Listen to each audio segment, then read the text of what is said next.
Magandang araw. Ako po si Mark Lester Diraga at ito po ang aking daily devotion. Ano ang gap theory? Na tinalakay po ni Pastor Russell Ocampo sa 365 daily devotion.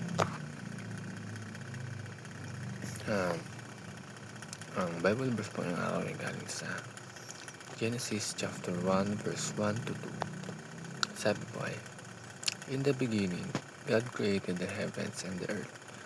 Now the earth was formless and empty. Darkness was over the surface of the deep, and the Spirit of God was hovering over waters." Um, ang topic po ngayong araw is tungkol sa the gap theory. Ito po yung time gap between Genesis chapter 1 verse 1 and verse 1 chapter 1 verse 2, possibly million years. Some believe that this gap could explain the age of, age of the earth or a previous creation that was judged by God. Pero it's important to know that the Bible doesn't really teach this theory, so we need to approach it carefully. Marami sa mga faithful Christians believe that the creation account is continuous and complete from Genesis chapter 1 verse 1 onwards. So, hindi natin kailangan maghahanap ng malaking agwat or gap sa pagitan ng mga verses. Ang creation story na binanggit sa Bible is straight to the point at perfectly follows God's will.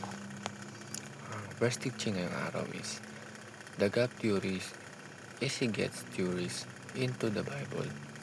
Ang ibig sabihin nito ay it tries to impose a theory onto the scripture.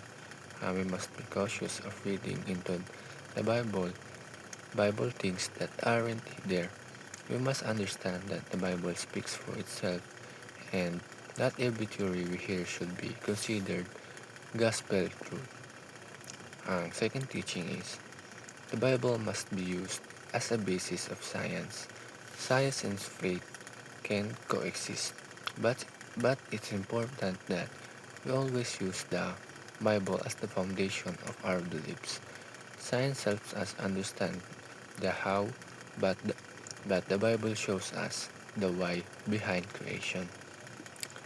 And the last teaching is the Bible teaches a 6-day creation. Sa pagtalakay natin sa Genesis ay matututunan natin na it took 6 days for God to create the heavens and earth and everything in it. This is foundational to our faith in the divine creation of the world. Also, it is important to remember that sin and death entered the world because of the fall of man and not because of some previous event. Yun lamang po.